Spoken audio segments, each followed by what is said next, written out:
everyone, and welcome to today's webinar, Reaching for Housing Security, Supported. Yeah, that's what I'm doing now. She has it in We'll the be phone. recording today's webinar, which will be posted to the Healthy Families America New Hampshire YouTube channel. We will also send the link to all registrants when it's posted.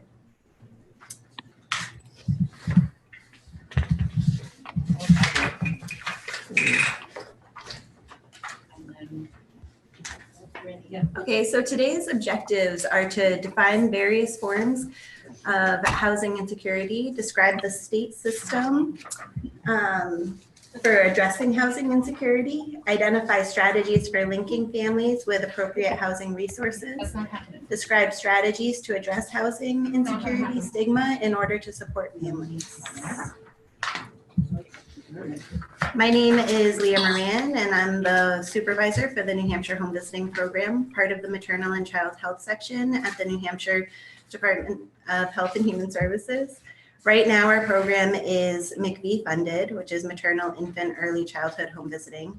And we are implementing the Healthy Families America home visiting model across the state with our local partners, Child and Family Services, TLC Family Resource Center, FRC Forum, Community Action Program of Stratford County, Belknap Merrimack Community Action Program, Home Health Care Hospice and Community Services, and Central New Hampshire VNA. We'd also like to thank the New Hampshire DHHS Bureau of Housing Services and Child and Family Services for their partnership in hosting this webinar. I'd like to introduce Melanie Chavez and Steph Perkins from Child and Family Services, Heidi Petzold from New Hampshire DHHS's newly renamed Bureau of Housing Services. And we're thrilled to welcome our home visiting program participant, Aaliyah from Manchester. To help frame the need for housing security supports here in New Hampshire, let's take a look at some numbers from the 2017 State of Homelessness report, State of Homelessness in New Hampshire report from the New Hampshire Coalition to End Homelessness. In 2017, we had almost 700 families experiencing some form of homelessness in New Hampshire. While that number is an improvement from 2015 and 2016, if you look closely at the numbers, you'll see a giant spike between 2016 and 2017. As home visitors and other staff working with families, we know that need exists and we know that it isn't going away. Our hope is that by the end of today's presentation, staff will feel more empowered to help their program's families navigate the difficult challenge of housing insecurity and help bring that 680 number down. So it's my pleasure to introduce Heidi Petzold, the program administrator for the Bureau of Housing Supports. Many of you, or most of you, remember that Heidi was our previous home visiting program coordinator, and I'm so thrilled that she's coming back to talk with us about the important work that she's doing to support housing security in the state. Thanks, Leah. So let's start off with a definition of homelessness. So what HUD considers a homeless family is an individual and families who lack a fixed, regular, and adequate nighttime residence, and individuals and families who will imminently lose their primary nighttime residence. So we like to think of these individuals as individuals and families who may be residing in camps or encampments, or who couch surf a lot. We hear a lot of terms like that used. So if we go to the next one, this also includes unaccompanied youth and families with children who are defined by HUD who may not qualify under other definitions, and individuals and families who are fleeing or attempting to flee domestic violence, dating violence, sexual assault, stalking, or other dangerous life-threatening conditions. Thank you, Heidi. The HUD definition doesn't really depict all of our family situations. In New Hampshire, we use more general definitions, such as chronic, episodic, and situational. You'll see in the first triangle, we represent the prevalence. So most of our families here in New Hampshire are experiencing situational homelessness or housing insecurity. And this is more thoroughly defined when someone is forced into homelessness because of an uncontrollable circumstance or situation, such as losing their job, important material loss, the loss of the main breadwinner, such as the father, the husband, or wife. Our episodic situations, or cyclical, is when a person repeatedly falls in and out of homelessness. And this most often occurs with substance users and people who are experiencing mental health concerns. Some may experience episodes of severe depression, then fall back into homelessness during these cycles. Similarly, for someone who's experiencing substance misuse, the person might stop using for a certain time and gain housing security at that time, get off the street, while all the while still being at high risk for homelessness all the time. And the prevalence here in New Hampshire, we do not have a lot of individuals who are chronic, but this is when an individual is on the street for a long period of time with very few or little resources, perhaps no resources at their disposition to modify their situation. Often these people will suffer from mental health concerns, and they do not have the ability to modify their situation without the support of others. It is very rare that someone will be homeless all of his or her life on a voluntary basis. Heidi, would you talk a little bit more about the risk and resources triangle?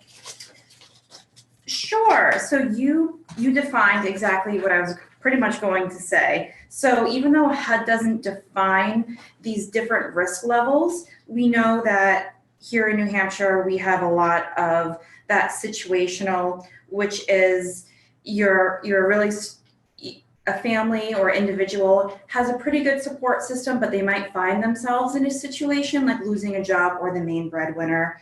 The episodic, we hear a lot of doubling up, couch surfing. So that's the prevalence that I think we may see the most. I don't know if you guys would agree. And also the very top of the prevalence is chronic. So these are our very long-term homeless individuals and families who often are in emergency shelters or out in encampments for more than a year to about 3 years. Thank you. Another important triangle that many of you are probably familiar with is Abraham Maslow's hierarchy of needs. He wrote this theory in 1943, and it was based on his theory of human motivation. And he proposes that healthy human beings have a certain number of needs, and that these needs are arranged in a hierarchy with some needs, those physiological like breathing, food, water, sleep, homeostasis, are the most basic of these needs and the almost most primitive. So if we don't have these needs met, our motivation might not be there to help us reach a state of safety. And as we look up the triangle, if we can achieve physiological needs and then achieve safety, then perhaps we can feel some love and belonging in our family. And then perhaps we can gain self-esteem and confidence and achievement. So if we can think about this in related to housing insecurity, if someone does not have the most basic feeling of shelter and safety and their physiological and psychological needs met, then we really can have tremendous expectations of them being able to set forth out into the work environment and be successful in that environment, as well as have a healthy family at this time. Heidi, do you have the ability to share a little bit more? Yeah, so you're exactly right. I would say housing falls under that physiological and that safety, the bottom tier of that triangle, where you really need housing to achieve your further goals and definitely things like work and all those positive changes that a lot of people want to make. Housing is definitely one of those main things that you have to have. And I'm going to talk a little bit more about what supports and how New Hampshire is addressing housing insecurity in a couple of other slides. So this next one is this is a visual of the housing system and how it's a good visual of how you can walk through the system. So first we see the housing crisis happens, and you're either unsheltered or you're at risk of homelessness. So the at risk means you receive an eviction notice and you're going to be homeless within a certain number of days, maybe a month, maybe 7 days. You have a little bit of notification. So you enter the coordinated entry system, which is you can call 211, or you can walk into any one of the housing support services across the state, which I'm going to highlight a little bit later. So first, you're going to enter what we call diversion. So you might be asked families can expect to be asked a couple questions about who can you stay with? What would you need to be successful on your own? And that's looking for these really low threshold supports. Maybe, help with first month's rent, and that's all someone might need to be successful. So it's really looking to divert them from staying in a shelter and really diverting them from the system. The second would be a housing barrier assessment, and I'm going to talk a little bit more in depth about that in a later slide, but it's a coordinated assessment that determines someone's level of need. So it really helps determine exactly what this person might need or this family might need. And that way we can prioritize. You'll see the next triangle is prioritization. So usually the higher the need, the higher the prioritization. And then they filter in through different types of housing that is specific to their needs.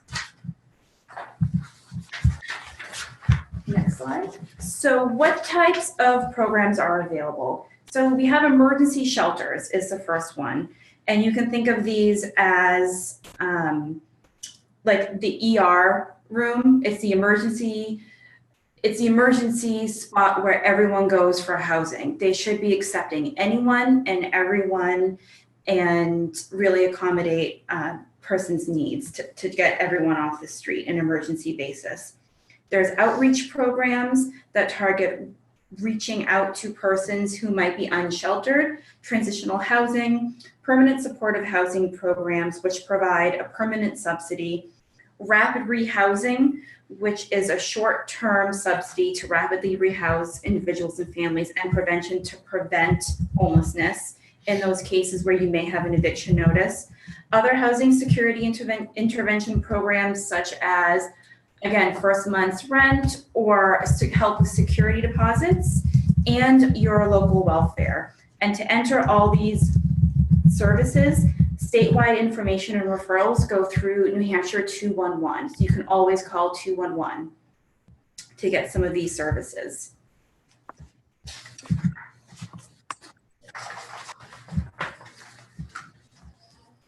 So we have types of non-shelter programs. So these are your permanent supportive housing projects.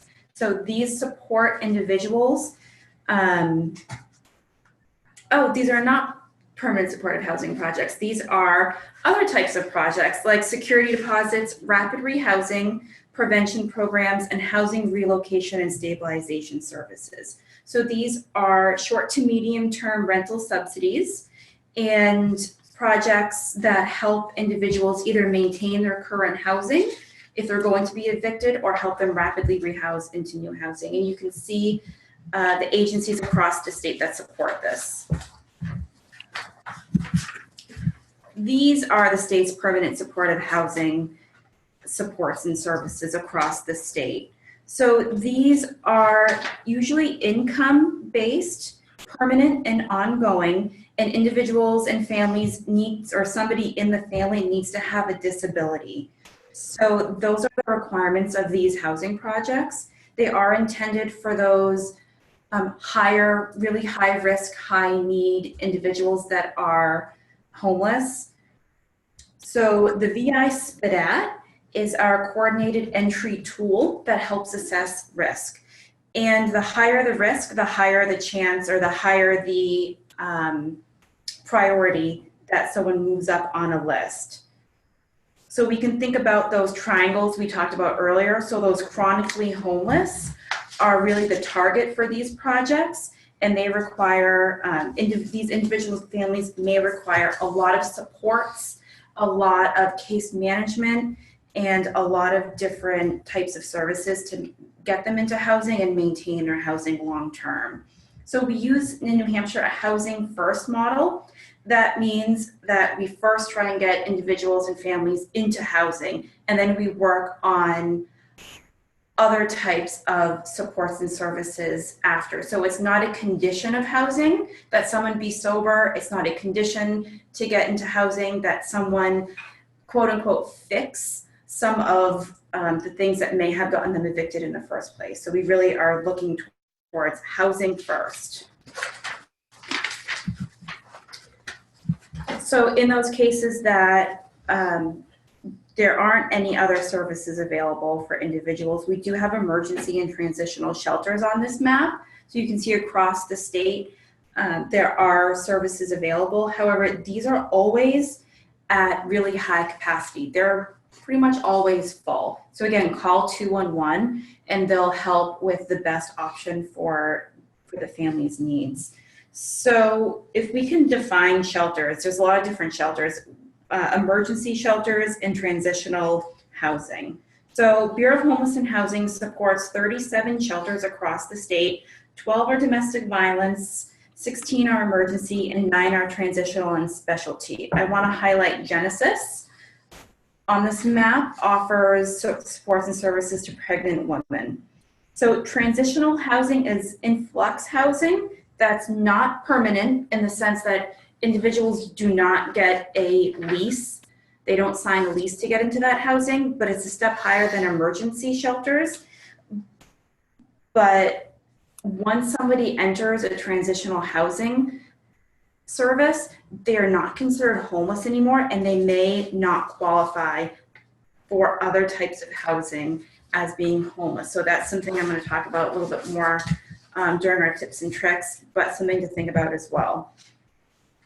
So continuums of care. So New Hampshire calls them COCs. So a continuum of care is really a region. We call them like regional hubs. So there's 3 in New Hampshire. There's Manchester, Greater Nashua, and the balance of state. So the balance of state is other communities and regions that don't apply directly to HUD for funding. So the State Bureau of Homelessness and Housing supports all of those. So all these specific regions of these COCs apply directly to HUD for funding.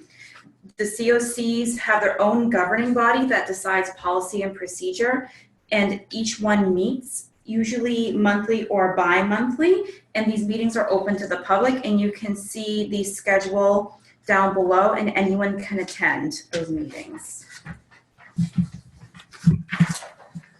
Thanks, Heidi. So I want to just talk about our family that we have here today, Aaliyah, and I've had the pleasure of working with her family for the past 1.5 years now through our Healthy Families America home visiting program. And I'm going to kind of hand it over to her to kind of tell her story and what they came from in their housing situation when we first met, and what they're doing now. So welcome, Aaliyah. Hi. So me and my family of 5, I have twin boys who will be 2 in July, and I have a daughter who's 3 years old. Their dad has multiple sclerosis. We were living in his parents' house in a little room, like really small. Melanie was able to help us get into the way home in Manchester, and we finally had a place to live and actually have a family instead of living in this tiny little room, which is really hard. It's been a lot easier. We're both looking for work right now, putting the kids in school, hopefully. Yeah, we're trying to move up from where we were. So you've come a long way, which is great. Yeah. Can you talk a little bit about how you were feeling? I know you guys came from that tiny little room, all 5 of you in one room. Can you just talk about like what kind of feelings you had? It was really hard. Yeah. We were really stressed out because we had twin boys, which was really hard with a little toddler, all squeezed in this tiny room. There was lots of we didn't get along with his family very well, so they were trying to throw us out. We didn't really have anywhere to go. So you were living with other family members and it wasn't a great situation? No, not at all. So you've been on your own now for what, about 1 year, right? Yeah, a little over 1 year now. So how does it feel to be in your own place finally? A lot better. You guys happier and the kids happy? Yes. Great. It's great.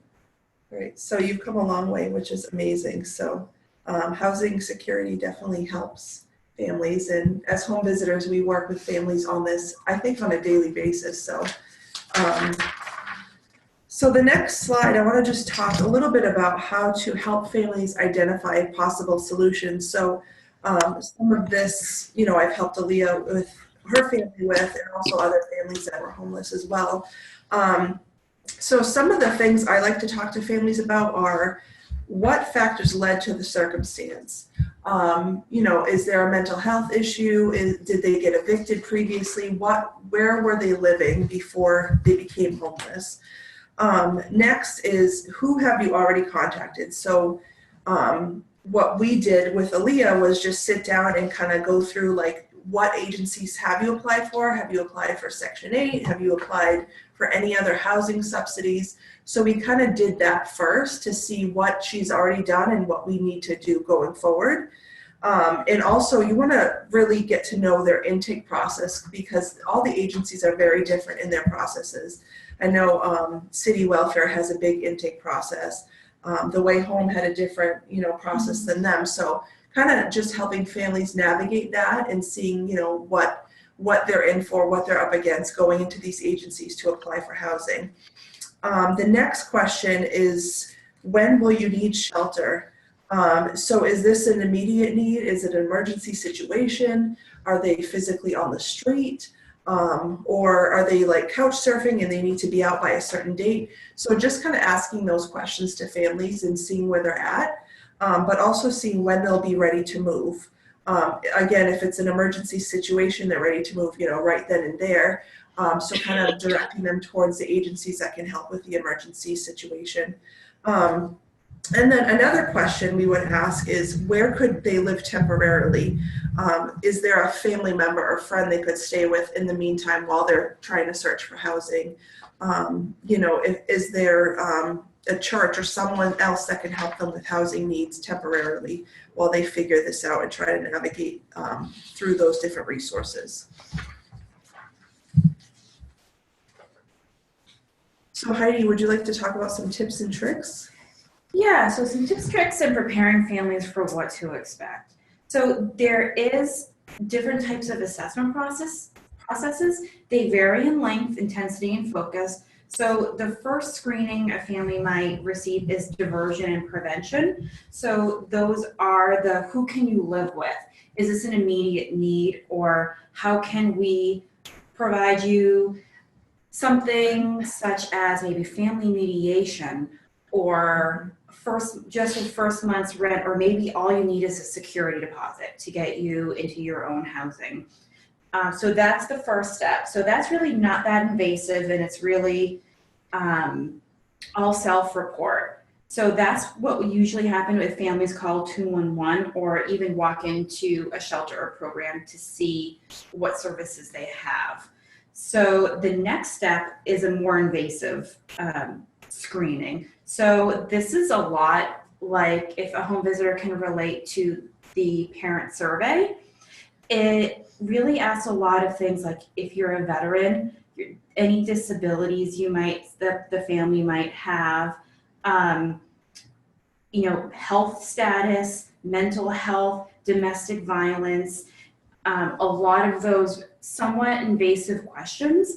And it really helps preparing families to be as open and honest as possible, even though they're uncomfortable questions, because those are the questions that can prioritize families to get higher on the list. So it's not a list that goes by, you're up next in the sense of time and waiting.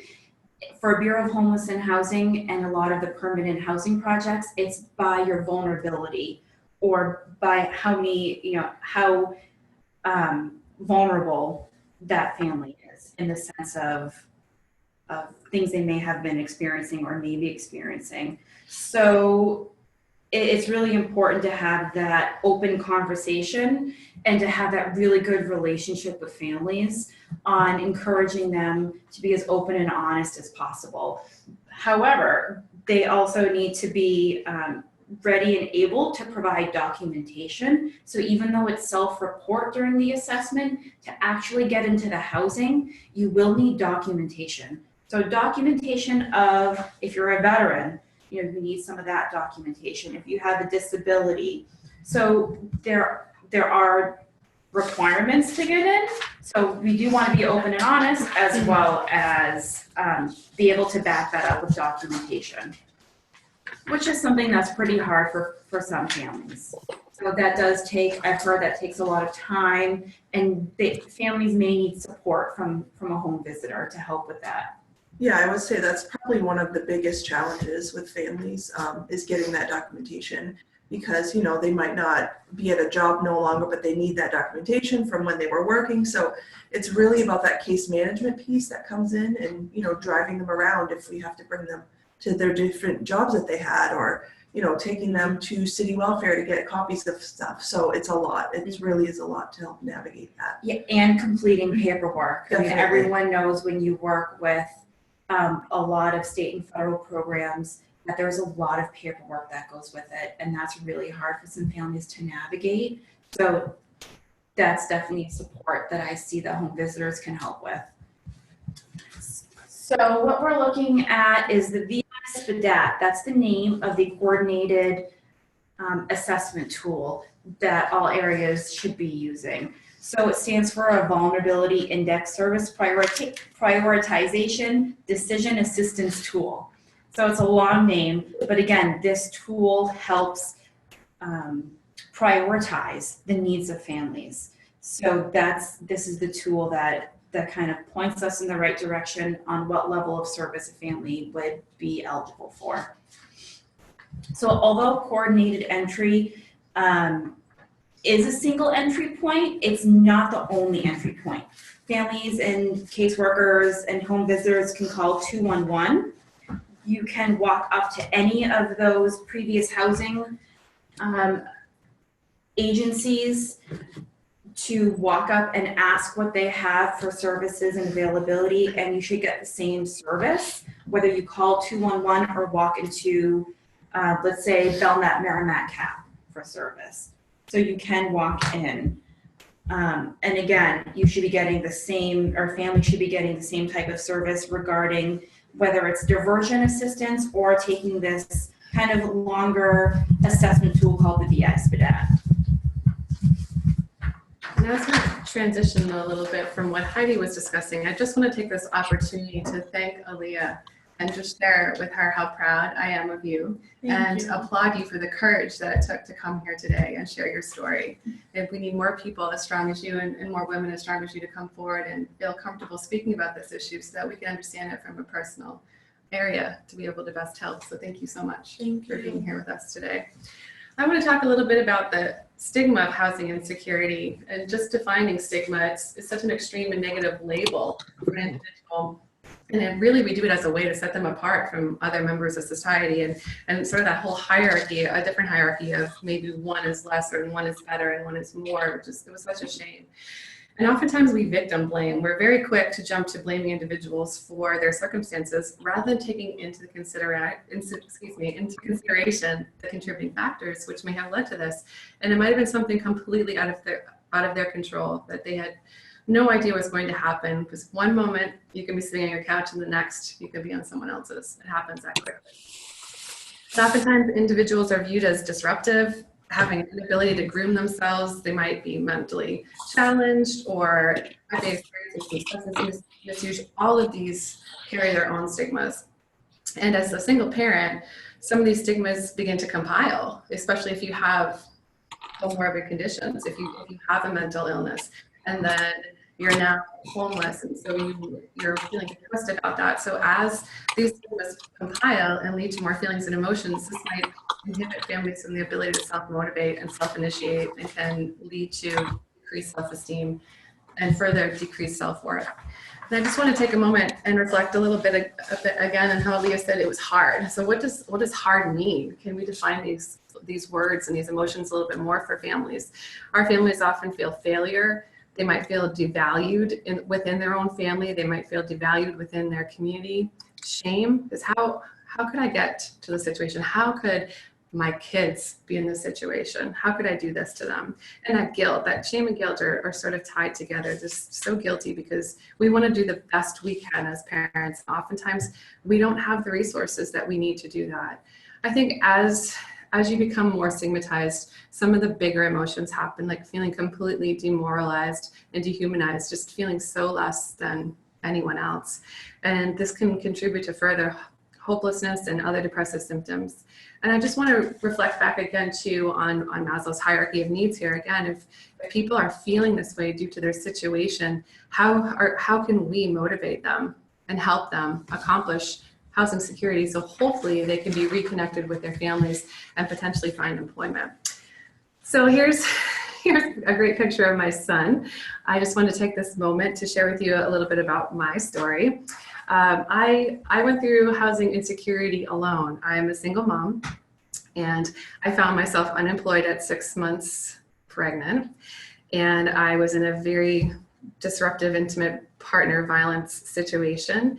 And I was starting to become more and more discouraged when being pregnant and having a child and not really sure what I was going to do, because I had an exorbitant mortgage in a rural town in Rockingham County, and I didn't know how to make ends meet, and no one's going to hire a 6-month pregnant woman knowing that I'm going to have to take some time off to be with my child. And I was so dedicated to becoming employed that 2 days after my son was born, I went to a job interview. But that's part of the issue, is that there's so much stigma. We feel like we have to do to get out of our situation. And I didn't know where to go to. I talked to the social worker at the hospital. I called 211, and I will say I'm just so impressed with what the state of New Hampshire has done since I was in this situation, since I was homeless, because it's remarkable. I called city welfare, and I will tell you that was probably one of the most humiliating instances in my life. The woman was not very receptive. She was extremely insensitive, almost pejorative and demeaning, and saying, she's like, "Oh, sweetie, how can you be in this situation? You live in this town." And I didn't need to hear that. That was something that was just so hurtful. And then she said, "Well, don't you have family you could live with?" Well, of course, if I had family I could live with, I wouldn't be calling you, because I've tried everything else I can. So the process in my little town was to fill out the 17-page application and then get all of these proofs. And here now my son is 18 months old, and what do I do with him? Like, where's he going to be while I'm filling out all this documentation? And I don't really have a lot of friends in the area anymore because I was divorced, and I didn't know how to get help. And so to further make the situation more humbling and humiliating, not only did the town administrator have to read all of my personal information, but the selectmen who we had to elect had to read everything, all of my circumstances, my health concerns, my son's potential health concerns. So talk about the humiliation factor and the humbling factor.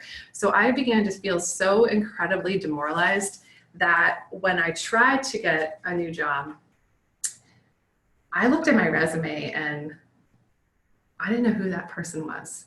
Who was that woman on that resume? It's not me. I'm mom now. I'm mom living I'm so blessed that I was able to double up with a church family and live with them for 6 months, because every shelter was full. We were 5th on the waiting list at the local church shelter, and I didn't know what we were going to do, but I was not going to have my son sleep in the car. I knew that, and I was so blessed to have a church that could support me. So I think it's fantastic what New Hampshire is doing now, and then talking about what priority is, because it can be so isolating being out there alone and finding this alone. But on the bright side of this failure, so to speak, has allowed me to move forward in ways I can't even describe. I worked for 15 years in senior care, and I didn't know what to do after that, because there's going to be such a major career change. And I realized that at some point when I could share my story, that perhaps I could help people. And that's what brought me to home visiting, is that each day I encounter many moms with similar struggles.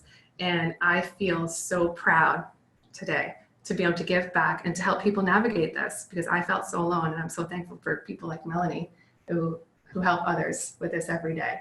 So I'm thankful to be a home visitor and out there on the streets, in the homes, in the shelters, doing what I can to make a difference for our citizens. And I just wanted to share with you this great video. You may have seen it on Facebook, but it's okay to fail. Love this one. Fail early, fail often, fail forward. It's always a little bit frustrating to me when people have a negative relationship with failure. Failure is a massive part of being able to be successful. You have to get comfortable with failure. You have to actually seek failure. Failure is where all of the lessons are. When you go to the gym and you work out, you're actually seeking failure. You want to take your muscles to the point where you get to failure, because that's where the adaptation is. That's where growth is. Successful people fail a lot. They fail a whole lot more than they succeed. They extract the lessons from the failure and they use that, the energy, and they use the wisdom to come around to the next phase of success. Gotta take a shot. You have to live at the edge of your capabilities. You gotta live where you're almost certain you're gonna fail. The reason for practice is controlled failure. You're getting to your limit, getting to your limit, getting to your limit. You can't lift that, you can't do that, until you get to the point that all of a sudden your body makes the adjustment and then you can do it. Failure actually helps you to recognize the areas where you need to evolve. So fail early, fail often, fail forward.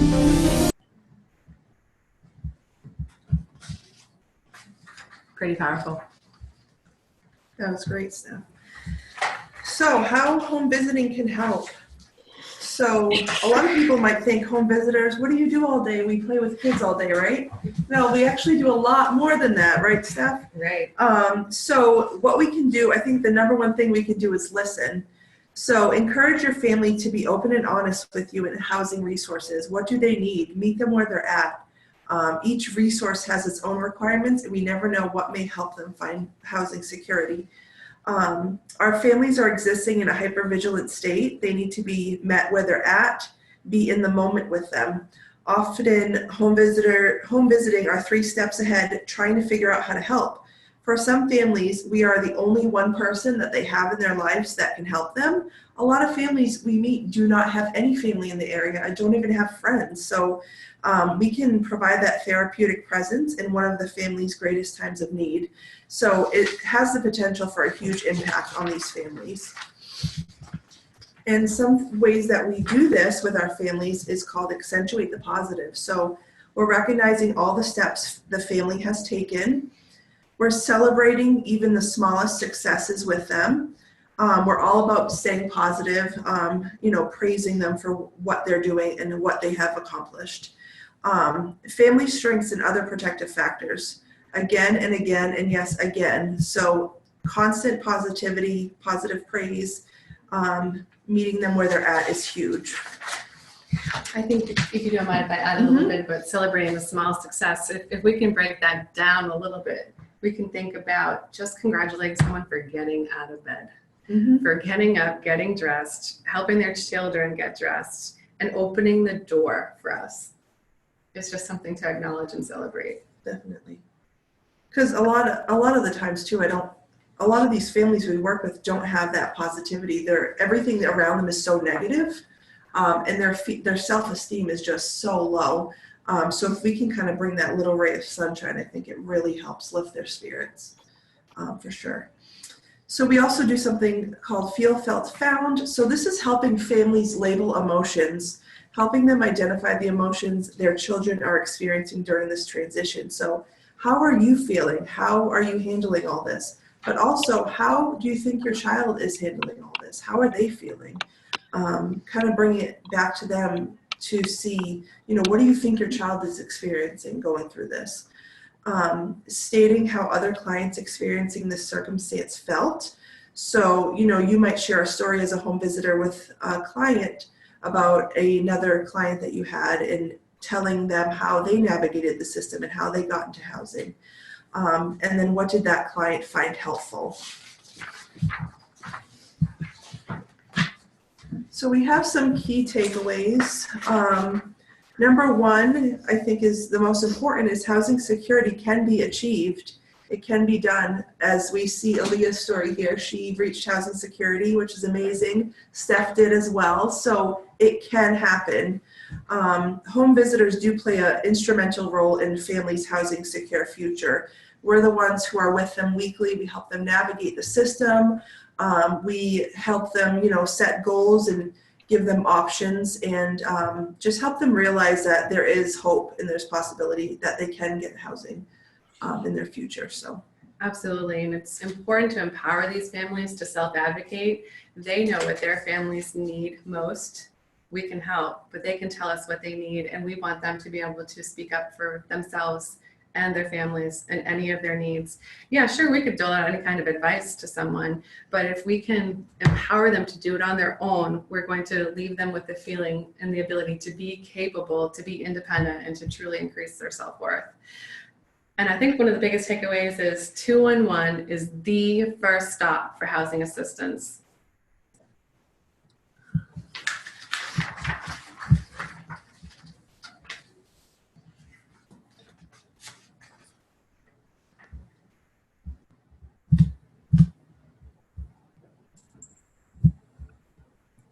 So a few questions have come in. The first one was, will there be a list of New Hampshire housing resources to help the clients gain housing security? Whereas some of the issues is just a lack of knowledge. Heidi, are there resources or are there resource sheets available that we might be able to share with participants after the webinar? So 211 has a full list of different types of housing resources. It's, as we all, I don't know if some people know or not, but New Hampshire is really broken up by different types of regions. And with having 3 different continuums of care, there's different things I can offer. These often change sometimes yearly through the contracting process, through the state fiscal year, so they can change often. Also, there's different things out there through the Housing Finance Authority, like Section 8. So Section 8 is not run through Bureau of Homeless and Housing. So there's so many multiple resources out there that it's really chopped up. So usually there are resource guides out. I know Division of Family Assistance has a resource guide, but Bureau of Homeless and Housing, the lists that we saw in the previous slides are the resources throughout the state for housing. So you can utilize the nice little chart that shows which agencies have housing security deposits, which ones have rapid rehousing, prevention programs, and housing relocation and stabilization services, plus the permanent supportive housing projects throughout the state on the statewide or the slide that shows permanent supportive housing.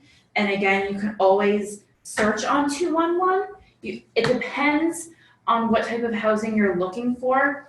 Sometimes there's really specific housing, such as housing opportunities for persons with AIDS. I didn't put that on here, but that is a really finite priority population. So there's all kinds of little select, like, niche housing supports that are out there that you put on, but 211 has a list of everything. And if you feel like you're not reaching 211 or you still have questions, you can always call myself. I think we're going to post my number at the end of this webinar, and I'll see if I can help as much as I can. Thanks, Heidi. Another question that we've gotten is, does HUD have prioritization criteria, or if families are put on the wait list just based on the date of their application?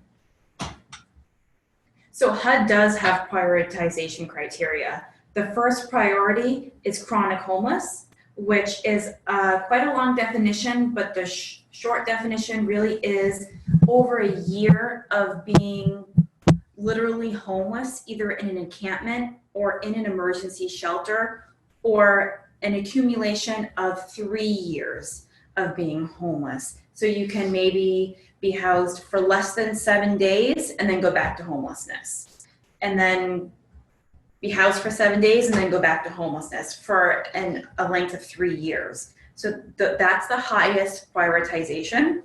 The second would be veterans, a veteran status. And then after that, it goes by disabilities. Usually can put you higher on the list if you have a diagnosed disability, whether it be physical, mental. I know things are changing with substance abuse, so that sometimes now is categorized as a disability. So definitely your substance abuse and people with higher needs such as that are also prioritized. Section 8, I believe, just goes by first come, first serve. That's through the Housing Authority. And then a follow-up question, Heidi. Are there any suggestions, or do you have any suggestions for families who are denied subsidized housing due to a negative credit check beyond just the option to appeal? So that shouldn't be through any of the housing services that DHHS offers. However, housing and stabilization services, on the list you can see BMCAP, Stratford CAP, Southwestern Community Services, Easter Seals. A lot of those agencies offer credit repair as part of that stabilization, so they can help with that. Kind of falls into that diversion piece. So they can maybe get housing except their credit. So they really want help fixing their credit, fixing their history. So a lot of times that stabilization, housing relocation and stabilization services definitely can help with credit repair, moving costs, first month's rent, mediation. So a lot with landlords, a lot of those things. Sometimes if the landlord can get offered an extra security deposit through that service, that might be the tipping point to help them get served if they do have a low credit score or something like that. So definitely that's what that diversion piece is. Those really services that might be not as in-depth to get someone housed, to kind of sweet talk a landlord of extra security deposit, different things like that that an agency might be able to help with are available out there. Thank you. Can you answer the question? I think, based on the response, I think that answered the question. Any other questions? People can feel free to either chat them in, or you can unmute yourself if you go to the participant panel and click on the little microphone next to your name.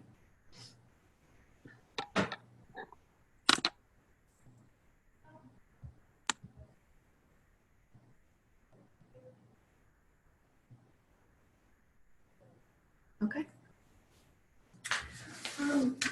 Thank you to all of our participants and presenters in this webinar today. I really feel like you helped to give all of us an increased perspective of housing insecurity in New Hampshire and specific ways that home visitors can provide supports to families in reaching greater housing security here in New Hampshire. So thank you so much. Thank you. The slides from the presentation will be emailed out after the webinar closes today. We'll send it out with a feedback survey. We'd appreciate hearing any feedback that you have for us as we plan for future webinars. We will also send a link to the recording of the webinar when that's made available, probably later on this week. I'll also include Heidi's contact information when we send out that follow-up email.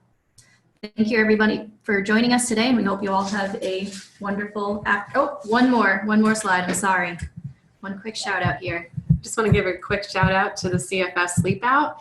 The Sleep Out is a night spent outside to raise awareness of the plight of homeless youth. This event will engage the community of leaders and advocates. It will include Governor Sununu and some other fantastic people. And we will spend one night on the ground, cold in solidarity with homeless, at-risk youth, and will raise funds and services that will transform lives. Our goal is to end homeless youth by 2020. Thanks, Steph, and I'm sorry for rushing through that. We actually did have one more question come in. We're going to go ahead and answer that. And the question is, if you have felonies and limited sobriety, how can someone get into public housing? So public housing as a term, again, is a spectrum. So there are private and semi-private organizations that offer like low income housing, but when we're talking about DHHS supported programs, so state supported programs, sobriety and felonies should not play any role in it.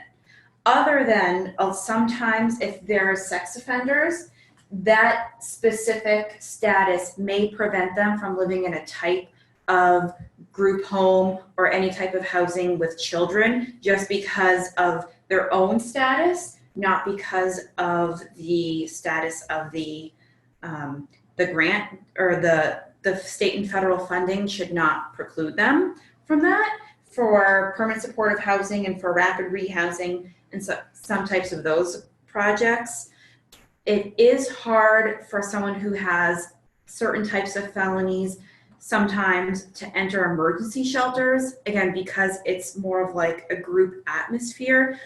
But again, call 211 and call your town and city welfare. They are mandated city and town welfares are mandated to help individuals, and they may do a really short-term service, such as putting someone up in a hotel like during a snowstorm or something like that. But sobriety should definitely not preclude someone from getting a Bureau of Homeless and Housing or Bureau of Housing Supports funded housing service, because we are housing first. We have taken that dedication, and HUD expects all states to be housing first, meaning you get them into housing first, and then you can work on sobriety if that is the applicant's choice. One thing our HUD TA, our technical assistants from HUD, explained to us during a training is lots of people who have housing aren't sober. So it is not a condition of getting housing and maintaining housing. It could be a factor in, some risk factors, but it certainly does not need to be achieved before housing. So if there is someone or a project who is requiring that's supported by Bureau of Homeless and Housing, definitely let me know. I do know a lot of private organizations or faith-based organizations may have their own criteria that we do not have control over, that may require some different things like sobriety or other conditions, but definitely not through funded Bureau of Homeless and Housing supports. So again, reach out to me if you're seeing that as a barrier, but it should not be. All right. Thank you, Heidi. All right. Thank you, everybody. We hope you have a wonderful afternoon, and we will see you on our next webinar.